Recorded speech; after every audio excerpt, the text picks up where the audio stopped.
are back again, the BackChat basketball show, and it's a big day because it's NBA opening night. In Australia, it's opening morning, which for me is like Christmas Day. It's just so exciting with the NBA starting, although it does fizzer every time. Next to me, Ben Mallis. Welcome. Don't get too close to me, otherwise it might be some unduly rough conduct and you might get suspended if the NBA has anything to do with it. I'm standing my ground. I'm not moving. If you run into me, it's your own fault. There we go. And Greg Heyer, of course, four-time champion, Mr. Four-time. Also been cited for unduly rough play twice. Have you? I'll be happy enough to discuss this very topic. And exactly what to talk about this afternoon. Exactly right. No, I'm very excited to talk about it. Very good. Let's get straight into a couple of things first. More importantly than Jesse Wagstaff potentially being suspended.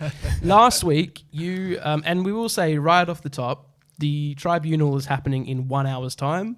When this goes live, this is going to be sort of old news, so just be prepared that, you know, if we're behind the times, that's why. I'm going to be really transparent with you.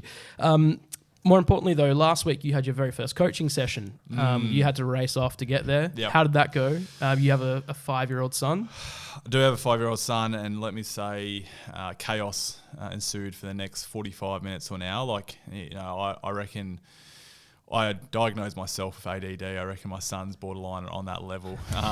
And, you know, their attention spans, not only like to think last for 45 minutes to 60 minutes, like was like 5-6 minutes, was intriguing, exciting, upsetting, all bundled in one to then play a game on Saturday. I was like, what is going to go on? We scored within the first 20 seconds. Huge. I was like... This is like easy. Danny Mills, if you need a coach, like, there's not much to it, right? Like I played dog and bone for about 30 minutes on Wednesday to score 20 seconds into a game to only...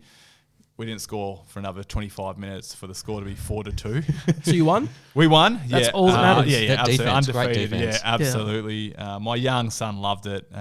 Like talking about cut from the same cloth as his dad. Like he was running, diving on loose balls. Yes, like, I saw footage of your son literally diving on the floor for a loose ball, and I thought, you've made another Greg Heyer. And there was this moment where if there was a moment that you captured as like a tear of joy, like I was thinking that like, you shouldn't be doing that. Like it's maybe a bit over aggressive. And I went, nah, that's a proud moment as a dad where I like sort of patted myself, not physically, just pretended and went like, I'm nailing it. Good like dad. this isn't too hard as a coach and as a dad. I'm doing everything right. So now it was fun. Week 2, we'll see what happens. Yep.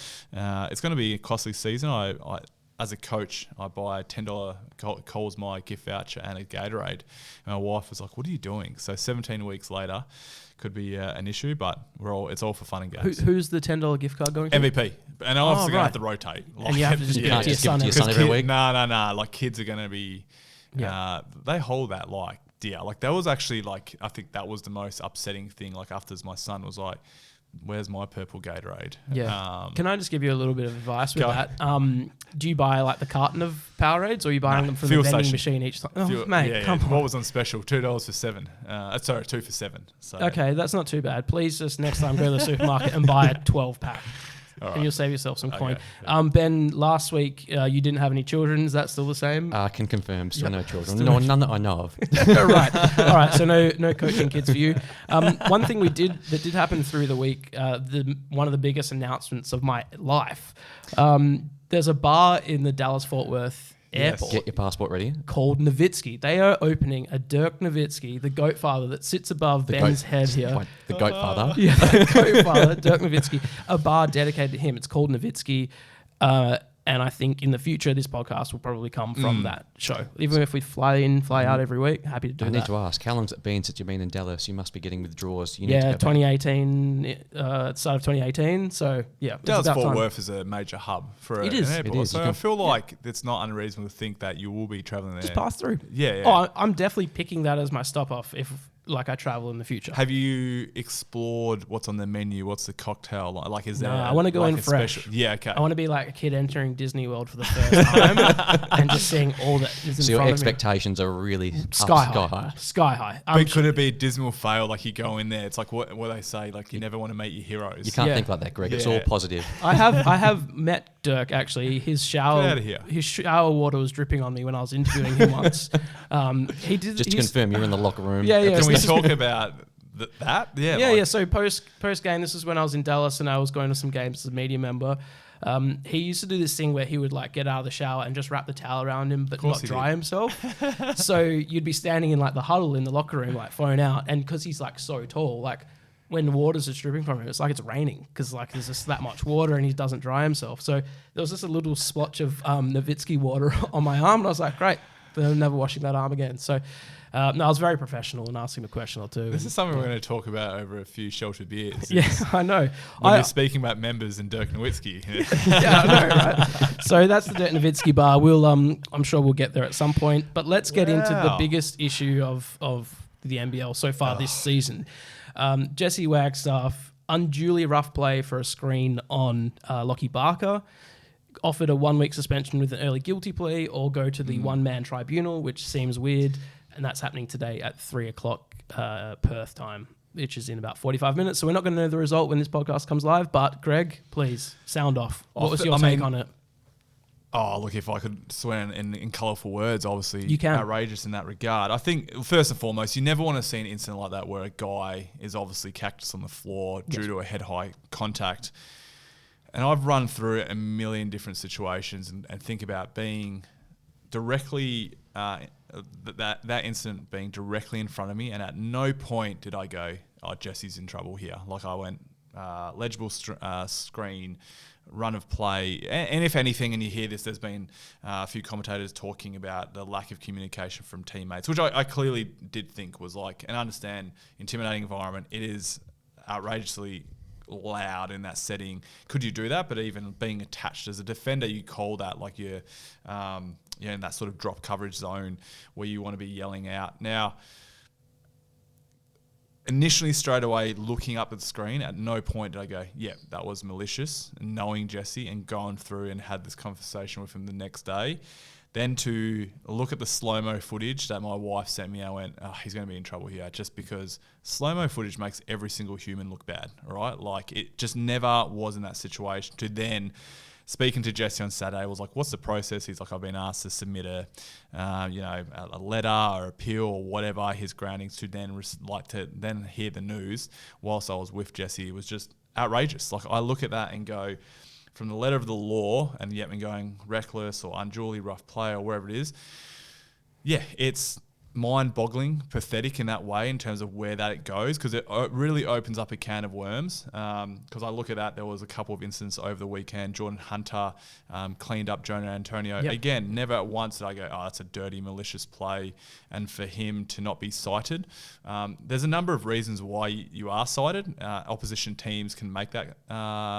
Whether I don't think Melbourne United made that, because even from Dean Vickerman's statements regarding that, like, Jesse's synonymous with setting terrorist screens as what we like to call it. So in that regard, now to talk about, and there's a lot of storylines that we can focus on. Josh Childress, and we brought up the footage last week. We actually brought that up last week. That was after Jesse set another mean. Yeah, absolutely. Yes. The process has completely changed. Like, from what that was, there was never any tribunal process. It was literally like, now at the start of the year, you get a handbook saying, if you're spitting on the floor, $1,500 fine. If you're verbally abuse an official or a spectator, $1,500. Like, now head high contact, instant fine, suspension and all this. So it's completely changed. Like, and I honestly think if that situation was to happen again, there would be massive ramifications. So you eliminate that. But I look at it and go, the footage where it shows that, and at one point did I look at Jesse and go, any ill-advised, like, did he lean into it? Absolutely. He's bracing for contact. Like,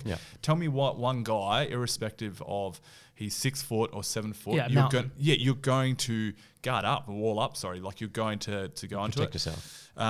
So it's never in that instant. And the way they go through it is, taking me back from my tribunal process, I remembered I got done for a swing arm motion, which you'd always do, and got a guy, and never once did I go, oh, I'm in trouble here. I was just like, whatever. I remember the guy, the lawyer for the NBL, was like, what were you thinking at this moment? I was like, I'm trying to get from point A to point B. We're in a flex cut offense. This is what I do. It's if I'm not, Trevor's going to rip me a new one, and I'm going to be subbed off. So that's what I'm thinking about. they went through slow-mo footage for about 5 minutes, and then they're like, what are you thinking about now? I said, mate, this is 0.2 of a second. I'm still thinking the exact same thing, that if I don't get on the other side, I'm going to be subbed off and potentially I'm going to lose my job. Like, you know, so I just think from all this, it's, again, Jordan Hunter's incident. There was an incident with Aaron Baines early in the year where he got Thomas Abercrombie with an elbow, which was reckless, if you would say, you know, of all things. But we didn't look at that. Now, do we look at it because of the perception around Jesse Wagstaff? There's a perception that he's a flopper. I don't agree with that. There's a perception that he's dirty. Again, don't agree with that. But that's just the labels that have been put on Wildcats players for a significant period of time, you know. So, and you're never going to rid of that. There's this East Coast bias in that, and we can agree with that. So, yeah, again, I really hope if that is upheld, and he is suspended, by golly, that's going to cause some issues around the league, because I think if you looked at incidences throughout the weekend of every single game, you would see guys that go for a contested rebound, elbow hits a head, you know, same screening action. Like, would I be at that time? I mean, I ran through Harry Froling and wasn't cited for unruly rough play, and that was unruly rough play. Like, you know, that's something I'm not proud about. Looking back at, was not a great thing. Like, I wouldn't want my son to be like, you literally nearly tried to kill a human being with your shoulder. But yeah, again, crazy, absolute crazy. We're obviously recording this before the verdict comes out tonight, but the fact that the NBL has cited Jesse clearly speaks to the fact that they've got an agenda they're trying to push. So I'm just interested, as a player that's obviously played in this league and been on the court, I think regardless of what happens tonight, there's definitely a precedent they're trying to set. What do you think this is going to mean going forward and for the rest of the season in terms of how players screen or whether they second guess what they're doing on the basketball court? Do you think it could really just get in the heads of players this year? Oh, I think to a certain point, absolutely. I think, you know, like even that, Jesse's been playing for, 15 years? Like, he's not going to change all of a sudden and stop sending terror screens, no doubt. But I think in terms of a strong statement, what I think it does, though, is sets a horrible precedent because, one, and Lockie Barker's a tall guard. He's a big guard, 6'2", 6'3". You know, Johnny Antonio, I think 5'10", 5'11", with Geordie Hunter. Same incident, right? It was just the head-high contact. He got him flush. Isaac Humphries got Mitch Norton flush in the third quarter. And at no time I actually thought I didn't actually think it was a foul. They called an illegal screen. I actually thought, it's just the way the crowd went about it. Nordo got smashed good, right? But because he's smashed good all absolutely. But he's a little nuggety wombat. Like, he's 5'6" on a good day. And if he's listening, he'd be like, no, I'm not. But I'm 6'3". But because of size, right? Like, he just didn't make that. He got him on his chest and the same deal. Another incident, Isaac Humphries cleans up Luke Travers with a bloody eye, right? Like, again, reckless. Absolutely, it's reckless. Like, he got him. Was it on purpose? No, it's definitely not. Like, there's incidents throughout a game. Would it? I don't think it changes the magnitude of how a guy thinks. Like, I don't think Jesse looks at that. But I definitely think even from that behaviour, like, are you looking at that? I wouldn't be surprised if you... I mean, I would hope the Wildcats, if he was to be fined, the Wildcats pay for that. But, you know, what I would hate is that to actually impact towards the end of a season. You know, you're looking at a semi-final game or a grand final, same incident, right? Precedent set, you're suspended, and you miss a game 3 or 4 or 5. Like, come on. Like, now that puts the whole competition at jeopardy, really. And I think that's what you're really opening up to. That's a cause of concern for sure. The interesting thing for me, I wonder if he didn't have concussion, if he got up and just ran on, would they even look at this? Because at the time, like, I watched even Dean Vickerman on the sidelines. He literally, he gets Barker goes to the floor and Vickerman's already looking. He's not like running to the ref like, what the hell was that? No. He literally sees it, moves on. Okay, he got hit on a hard pick. Absolutely. So those sorts of reactions I look for, because in those instances, like, if they don't think there's anything wrong with it and they're sort of just continuing to play on, like, it's interesting. So it feels like because he got a concussion from it, that they've made the decision based on that, which is dangerous, because a legal basketball motion can concuss someone if it's just unfortunate timing or impact, like absolutely. You said. I mean, I think the natural motion, and again, like setting that screen, like the referees in call. And I know that happens. Yeah, there's no happens in legal AFL. screen Sometimes call. it's not a free kick, and you look at it and in that hindsight. But again, at that time, you know, you can see like a sudden, like when people are wanting to actually nail someone in a screen, whether that's defense or offense, trying to do that, or even like trying to go, I'm going to nail this, they'll lift their arms up a little bit to really like that impact and make it profound. Like at no point did I think that was the case. Like to even having this genuine conversation with Jesse, and I'll share that. Like, you know, I was with the kids at the playground. I was like, you know, did you put some sauce? He's like, nah, mate. Like, I literally just cleaned him flush. Like, he didn't know. It was the one, as an offensive player setting a screen, you know, you've got him. Like, defense is not attached, you know, and you're like, well, no one's I'm going to set a pick here. Yeah, absolutely. Yep. And so, that's not a fault of Lockie Barker. Like, he was playing up and in and wanted to disrupt Bryce Cotton. And even in the scope of the game, I think he may have just had a turnover, or Bryce had just scored on him. So he was just like, all right, I'm going to provide energy. He's a bench guy. Like, you know, that doesn't happen, you know, and even to, you know, when it's an illegal pick, like there's clear as day when they actually try and like clean him up. And not, again, like never do I think any player goes, I'm going to purposely hurt someone. Like, we just don't have that in this league. Yep. But in terms of like, to that concept and that scope, definitely. Again, I look at it and just go, geez, frustrating to see that. Yeah, I think what's transpired. You hit it on the head, Dan. This speaks of like outcomes determining the repercussions, and we've seen it with football. It's probably the most prominent example that we all know of, but it's all around the world now with NFL, with soccer. All these sports are trying to get concussions out, which is obviously 100% the right thing to do. But there needs to be some rhyme and reason to the players on the field knowing what isn't in the guidelines, because I think that if we were to say screens weren't allowed, which I don't agree with that, but if that was the rule, at least everyone can work back from that. But we're saying there was this basketball motion that was done pretty much perfectly. The ref didn't call anything. Like you said, the opposition players and coaches weren't up in arms about it because it's a basketball player, and we're letting the outcome dictate what the repercussions are now. Because you're right, if there wasn't a concussion, then this wouldn't be happening. A lot of those sports, so they eliminate football, high contact, NFL, even I can't imagine a soccer ball hitting someo's head 20 times a day. It's like good, you know what I mean? But like, these are synonymous with concussions, right? Like high contact sports. I mean, gotta love him, but the last guy that sort of had an issue and is Matt Knight, right? Like retired due to concussion, and currently Shea Ely. Like, but again, very few and far between. Correct. Yeah. And I think that's a rash thing to go, no, this is a significant issue. Absolutely, it's a significant issue. But I reckon there's a lot more significant issues across the league, you know, that you're trying to eliminate, not concussions, that need a stronger focus. No, and you're right. But even look at Dellavedova last year. He's copped a couple of concussions over the past few years. Yep. And the systems are good around that because he was forced to sit down and not play for a few weeks. So I agree. I think the system around the NBL and the NBA, for that matter, when it comes to concussions is good. But yeah, there's just no rhyme or reason to an action on the court that's perceived to be legal. The outcome is obviously unfortunate, but it means that we're having this conversation now. And I'm just interested, you said you were with Jesse on Saturday. Was he genuinely shocked when he got the news that he was being cited? More so, I think, I'm not sure shocked was the right word. I think it seems really basic, but bothered. Like, I just think he's generally is one of the most selfless, genuine human beings going around. Like, it's always funny when you see people what is on the court to what they are as an individual off it. And so obviously spending a lot of time, I actually think like he doesn't like, you know, those, like, he's not on social media, you know, so he doesn't hear any of that, like his wife, and he's like, get off Facebook, like, because he's so, but like I even said to him, I said, mate, actually, surprisingly, people were actually backing you. Like, I thought there'd be a lot more people from over East being like, get rid of him. Like, it was actually like, and I would say that as much as I hate Jesse Wagstaff, I actually think the wrong decision. And you just like, it just even shows that scope. So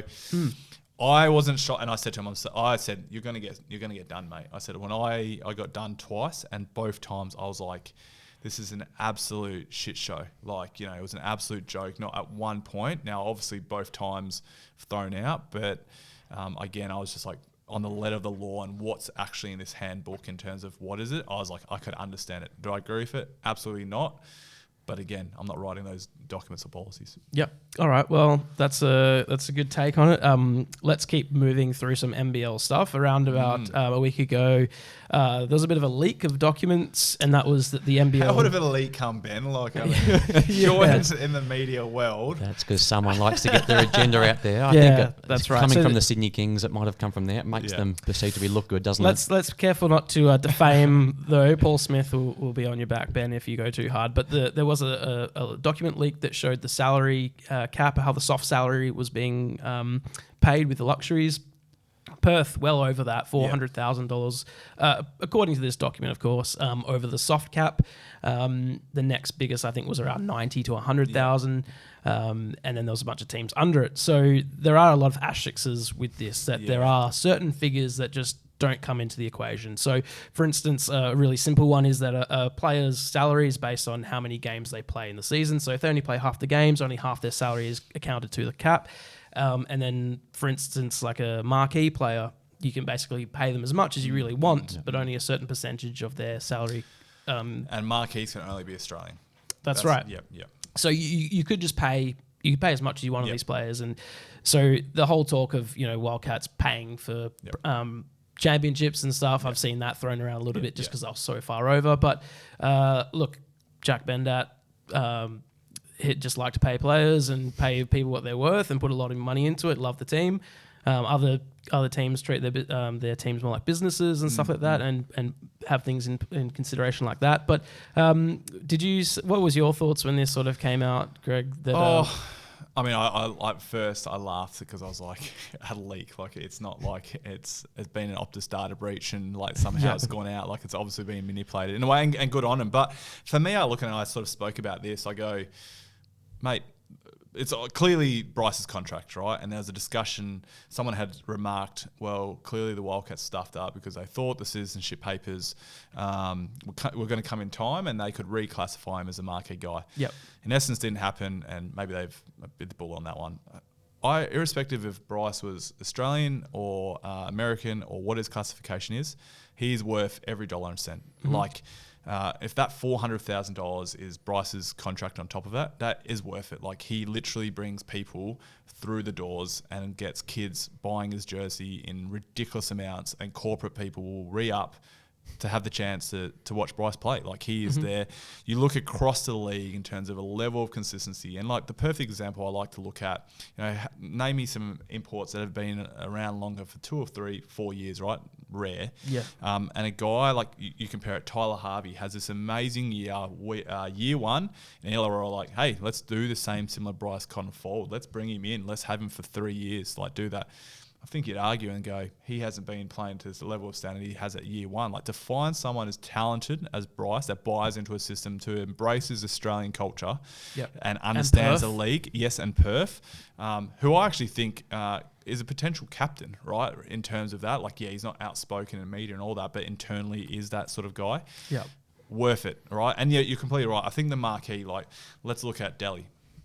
Delhi would have been paid, like, well overs, marquee. Chris Goulding, marquee, so there's 2 big guys there. They're imports, were budget imports because they're Australians, right? So even that, take that out of the equation. The Asian player, their special exemption rule, next stars, the Indigenous player, like, they're all not classified on that. So it's an intriguing thing, and even there's a discussion piece because you talk about the potential of James Johnson, but then you look at Andrew Bogut. When he was given an ownership share, how do they value that in the salary cap of all grand scheme of things? Like, if someone, like if Paul Smith, and I love him, was to sell the Sydney Kings and was like, oh, it's valued at $40 million. Okay, and you've got 10%, so is now Bogut, valued at $4 million, like in the salary cap. Does that go on there? Again, like, there's just that. I was actually surprised in terms of, I thought it would be like well over like 400. I was like, it's not really that bad. I mean, we're going to talk about Golden State in that situation. Yeah. And again, I'm like, no hesitation. That's where you want the league to go and grow, right? Like, you want money, and that's an appropriate usage of money. It is. The salary cap system in the NBL is so convoluted. I'm firmly of belief. I think salary should be public, and there should be more system and rigidity around that. Yeah. I'm just keen to get your thoughts. Players or teams? players' salaries should be public, and there should be. Greg doesn't like that. As a former player, I'm always challenged by this on players, but Yeah. I'm just keen to get your thoughts on someone that played in the league. And when I say that, what do you think? Yeah, I just think, like, I understand their transparency, but I think that's where the team figures needs to, like, I don't think a sign, say this is marquee and this is what they spend, but say total team spend, like, don't hide what that is. I think players is the issue, because I think I don't think our athletes, not saying they're not resilient enough, but I think in terms of social media and what that actually looks like, and knowing some of the imports that have come in the league and it actually really impact them or role players, you know, some of the league contracts would, and there's a counter argument, right? Like, if you know what someone's worth is, that comes negotiation time. But knowing how small the league is, I know what other guys get paid. I was going to say, right? the players know. Yeah, absolutely. Like, as I mentioned last week on your agent, like, if I was going and I had Anthony Drimmick and Todd Blanchfield and myself, I can straight away go, like, to my agent and go, well, I know what you're shopping them at, right? Like, what I want here at this club. So it's not hard. There's only a few number of agents. You know, like, there's enough talk, like, around the league of knowing what that actually is. Like, even now I know what guys get paid and what's being floated around. Coaches know that. So again, I think, you know, what would be challenging is, like, some of the guys, like, it's not enough money. Like, some guys get paid $60,000. Like, that's, Yeah. you know, mate, I got paid, my very first contract was $44,000. Before that, development player was $6,000. And even my biggest contract ever, I can, at one point, like, when I signed a good deal and then got more money, I remember, like, being like, I've made it. I was on $80,000, you know? So, like, yeah, obviously increase. Like, that's humiliating, right? As an individual, why would you want to wish that upon someone else going, like, there? Like, NBA can understand that because you're talking gazillions of dollars. But even a guy like Chris Goulding, say if he's on $350,000 or $500,000, it's on his accord. Like, you don't need to, you know, then people like, is he worth it, you know, and all that sort of stuff. I just think if I was getting paid $5 million or $500,000, hey, cop it, give me as much crap in the world. Like, there was a great NFL quarterback who just retired, and he was on another show, and he sort of said, like, I made $40 million, and everyone else is idiots, like, they're nerds. Like, so you cop that, like, for sure. So I just think that the scale of salary correct. doesn't. Okay. I'll take that's interesting. Let's keep going through some NBL stuff while we're at it. And Paul Smith has already been talked about, and we'll probably talk about him again. He's probably the most outspoken owner in the NBL, or the owner of the Sydney Kings. He's a heel, isn't he? Like, he is. The league needs him, and the league loves having him around. Yeah, it's a love-hate sort of thing. I think if you're a Sydney Kings fan, you love it. And then the other thing is he barks back at people on Twitter and stuff. So it's great value. He's come out this week and said that it's been given a bit of shit to the Adelaide 36ers, saying, this is the quote, they dead set think they're the Golden State Warriors. That's the sort of stuff I like from an owner. Like, I don't know, they're so prime and proper a lot of the time, but there's no character in it. Like, could you imagine Troy George, who's like one of the most sort of like conservative guys, was like very measured with his media stuff that he would, I reckon he would have practiced quotes over and over again to make sure he's not saying anything wrong. Could you imagine Troy George going like, Melbourne United scumbags, like, you know? And I'm all for it. Like, I don't think across the league, if 8 or 9 owners are doing that, like, I think it sort of goes. But I agree. Like, its personality. Do I agree with it? I think, like, it is. Like, I'm like, what a wanker. But in essence of the league and what it wants, like, you could have seen, like, the NBL one. As soon as they heard that, their social media team would have been like, get that on socials. Get on this, like, straight away. How good. And it's like when our media outlets in WA put on an article about Nick Natanui carrying a bag into a box into the in the facility, the thing, strapping tape. Now they put that up knowing that there's two ways about it, right? They're like, is this news or like hate Nick Natanui? And that outlet is like, how good's the analytics? Like, people writing. It's no different when Corey Holmeside Williams 6 years ago when he first started the NBL was like, what am I going to do? I'm going to hate the biggest fan base in the NBL and ostracize them, and I'm going to get the rest of the fan base enjoying me. And what's he doing now? He's getting the Wildcat fans on his side, right? Like, because he's coming the other way. Like, let's get that. So if you don't think Paul Smith's smart, like, mate, he's a genius. He's a genius. And you mentioned Homicide. Like, we have to point out who pays Homicide's salary. It's the league. Absolutely. And all power to him for that. And Paul Smith, the good thing about Paul that I like, he speaks to the media. He speaks to people, like the Pick and Roll website that I've done a lot of work for. our platform's spoken to Paul all the time. You want to speak to Paul, he'll pick up the phone and run you through what he's thinking, and he's not hiding behind this corporate veil of what he should be saying or shouldn't be saying, and he sticks to his opinion, which I know a lot of media people say they want opinions and people to speak from the hip, but when they do, most of the time the media is the one shooting them down. And to be fair to Paul, he owns the club, so he can do what he wants, and absolutely. I respect that, as long as, hey, run your mouth about the 36ers, and if you win, you've got a great story. And if you lose, even better, because there's someone to point to as a heel, like you said. Yeah, right, absolutely. And that's the juicy thing, is that this Friday night they do play each other, and so it's setting them up for. Like, I will watch this game now. Correct, and it's a I was not going to watch that game beforehand. Goes to the year, because they win that game, or if they lose, right? Like Adelaide get the win. The next one is like, no, they're definitely asking, and Adelaide got Craig Randall, I think the third. Like he'll be. There's no doubt, like, he's like, I'm feeding into that. Like, they're marketing that. Like, no, it's genius. Like I said, I wasn't going to watch Adelaide play Sydney on a Friday night, but I'm definitely going to tune into that for sure. What else would you watch on a Friday night? Oh, I don't know. I'm like falling asleep at 9 p.m. these days. Let's talk NBA, because like I said, opening night, opening morning, ring ceremony, Golden State Warriors take down the Lakers, the Boston Celtics take down the 76ers, which for me, every single opening night it just sucks. The games always suck. One team's always like championship hangover, or I don't know why they pick these games as the scheduled games. Celtics and Celtics. It's always the same. It's always Celtics Sixers. I remember a few years ago when I was in the States, I was in Boston, Celtics Sixers. Same thing happened. The Sixers started well and then faded. And Joel Embiid tried to pretend fight someone on that night. He did the same thing this morning. And did tonight with Jaylen Brown. So he got into like a bit of a tussle with Marcus Smart at first, and then Jaylen Brown came in and actually, they wanted to point at each other and giving the old fake hold me backs and stuff like that. This is probably the best part of it. That Marcus Smart was being interviewed afterwards. This is the quote that he said. I mean, I don't condone violence, but I think it's just a funny thing to say when, we're talking about pretend tough guy and fighting, although that Marcus Smart is a tough guy. He said, I could have cracked his head open, but I didn't. That's the maturity we have. That was his quote of his little scuffle. My favourite part, he referred to himself in the third person as the DPOY. Yeah. I just think... defensive player of the year. Throwaway comment too. Like, imagine if that... It's like, I think of Will Ferrell in the newsroom. Like, you actually killed a guy. Like, imagine if he cracked his head open and there's like a guy like walks home with his son and he's like, I'm really sorry. Like, he killed a guy on the court. I love the Will Ferrell and semi-pro reference where he's just trying to jab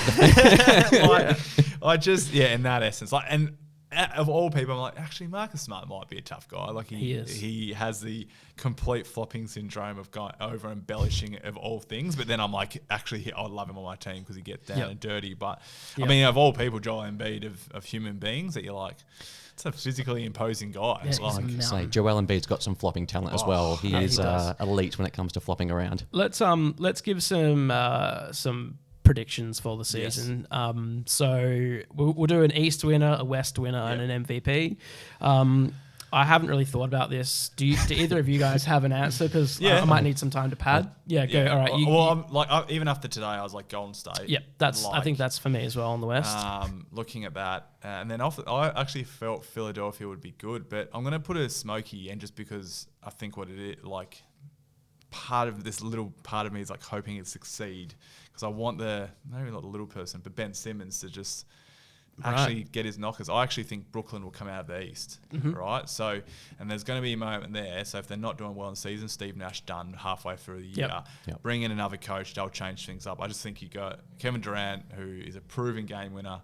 And I actually think Ben Simmons fits the mold really good.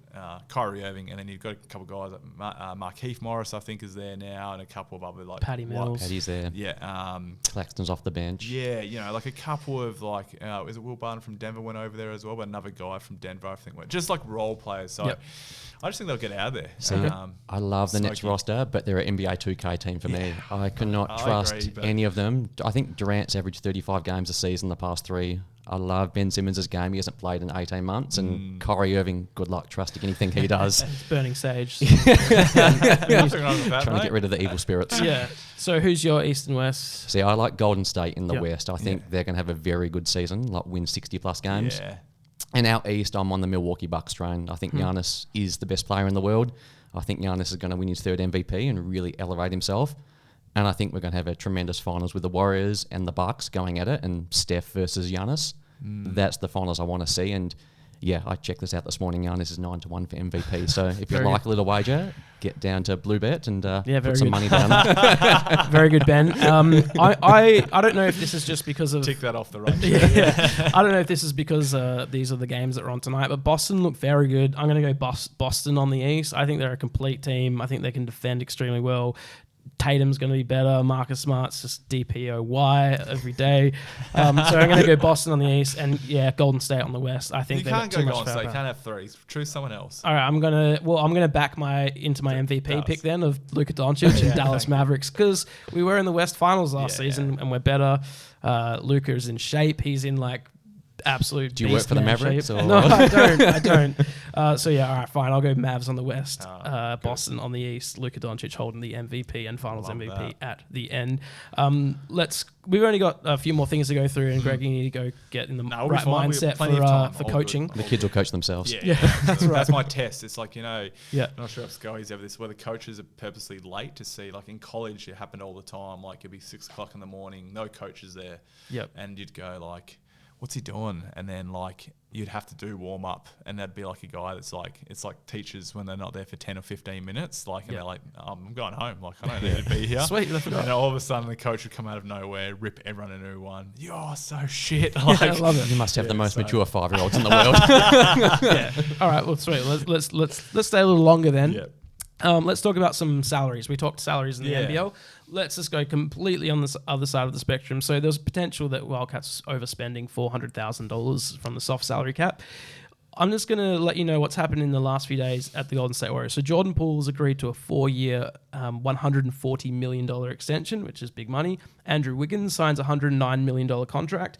Draymond Green has a player option for this year, so he can choose to be paid. For next year, he can choose to be paid $27 million if he wants. Which He's not. He's going Lakers. You're okay. absolutely. I'm going to say that he's probably going to go for the secured bag and go for the player option and get $27 million from the Warriors. That means that it takes their total salary to $215 million for the 2023-24 season, and their luxury tax bill. So Wildcats having to pay $400,000 over the in luxuries. The luxury tax bill for the Golden State Warriors is going to be $268 million. That's 483 for those maths people out there. $483 million total for the USD. 2000 in US. For the 2023-24 season. So $500 million to pay their salary, which is huge, outrageous money. Yep. But the owner's willing to pay for it. That's the crazier thing, right? The franchise is worth, I think I read during the week, because the Phoenix Suns are up for sale, they reckon that's going to get about $4 billion, and this article valued the Warriors at $6 billion. So it's a lot of money, I know, but in the grand scheme of things, the crazier thing is that this ownership group can afford this. Yep. And that's right. It comes back in essence to a minute scale. It's like the Wildcats can afford it, and it gets them wins. Like if they pay this roster and they weren't going to compete for a championship. And Bob Myers brought it up, was like, if you had asked me this last year, like would we do it? He's like, no, categorically no. But because of Jordan Poole and that limited window of Klay Thompson and Steph Curry and what they've got, like why wouldn't you? You're not. The thing that I have the issue with is how it detracts. Like Golden State, I think of the 15 guys, 10 of them they've drafted or signed as like an undrafted free agent. Yep. So you're investing in all those guys, not high lottery picks, except for James Wiseman, who you would say is actually of the least of their But even he's priorities. going to get paid again next year because Right, he's up for and an you'd extension. think he's going to be out there. So, and then you've got a guy like Andrew Wiggins, right? That basically was like thrown as fodder, like for DeAndre Yeah, he was a Russell. very high draft pick, didn't perform great, was at a bad Cleveland Cavaliers team. Correct. And then was considered a bit of maybe not a bust, but yeah, absolutely. And then reinvigorates himself in a Warrior system that's built for success. And so they basically penalise for going, like, we've drafted these guys, we've invested in them. And the other thing that I find quite perplexing is if you're a team that pays luxury tax, you are not, you don't receive any of that funding. So you're basically rewarding teams to be poor. So of how many, it would be interesting to know how many of those teams are actually paying luxury tax. Like I think it was 6 last season. right? It might have been 7. Like Brooklyn, like Philly, Clippers, like, so take them out, like they're the best teams. And so any of those ones, like, we'll just continue giving Charlotte, money or like, Okay, so like these teams. Yep. Yeah, like for me, that's the issue as well. It's like, at least with the NBL, they say like you need to spend up to the ceiling, the floor, right? So you can at least be competitive.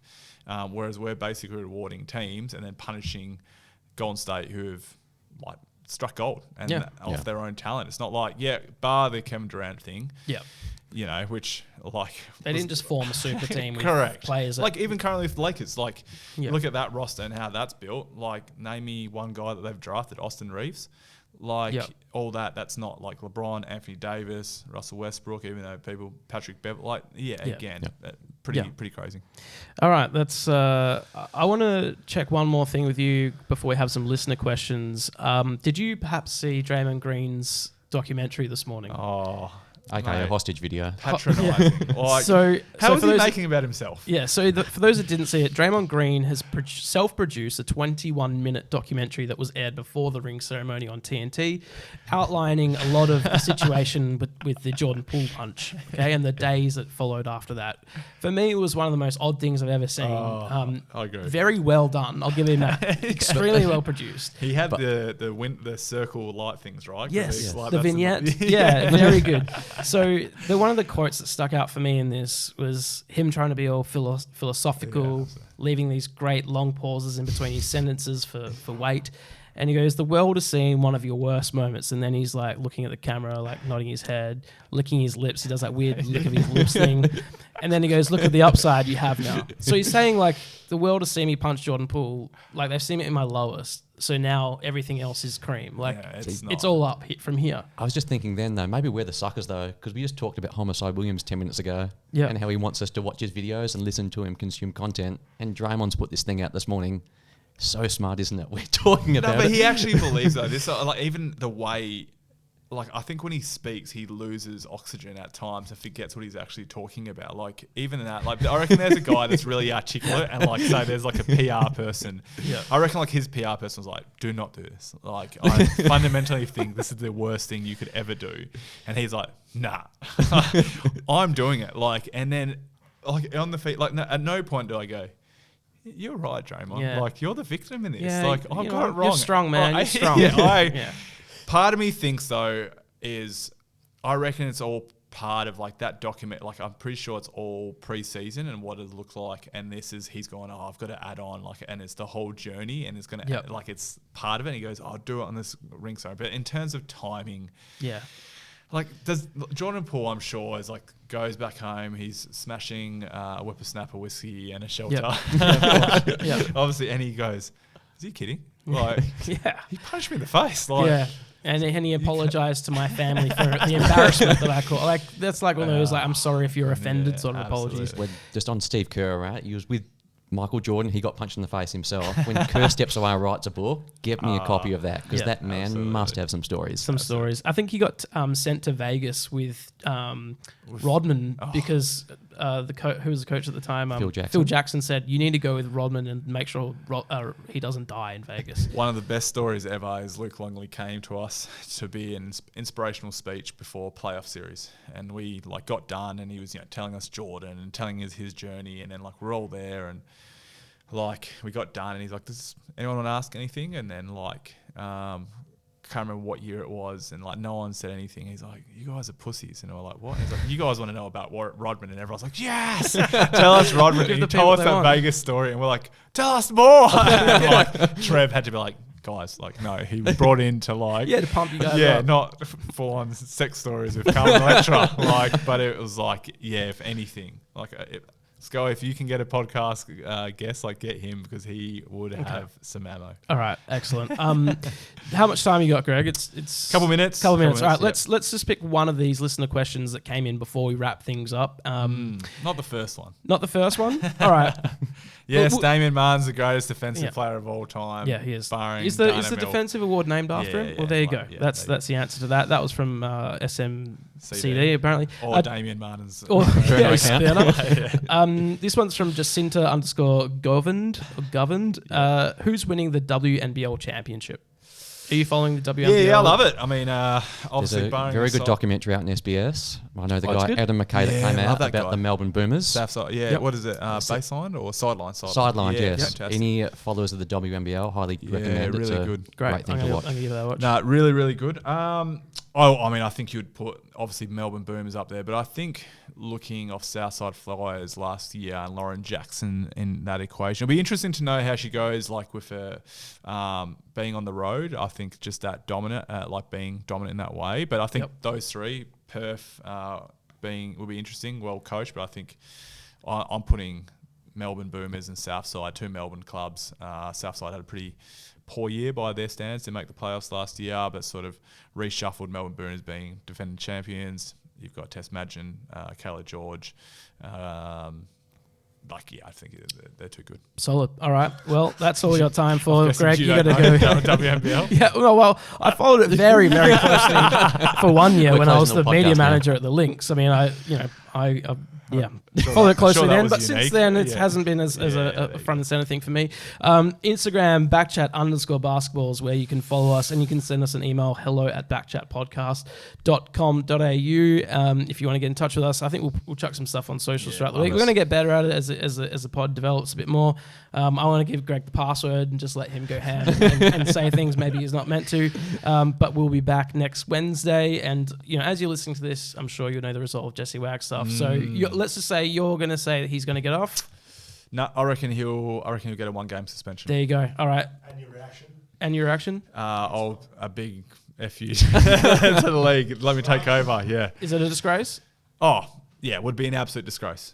Yep. I'd be if that happened, I would be going back at him, and like I'd go Appealing it? Yeah, absolutely. But even like court, sort of like, all right, no, we're going gung ho, and yeah. All right. Yeah, doing that.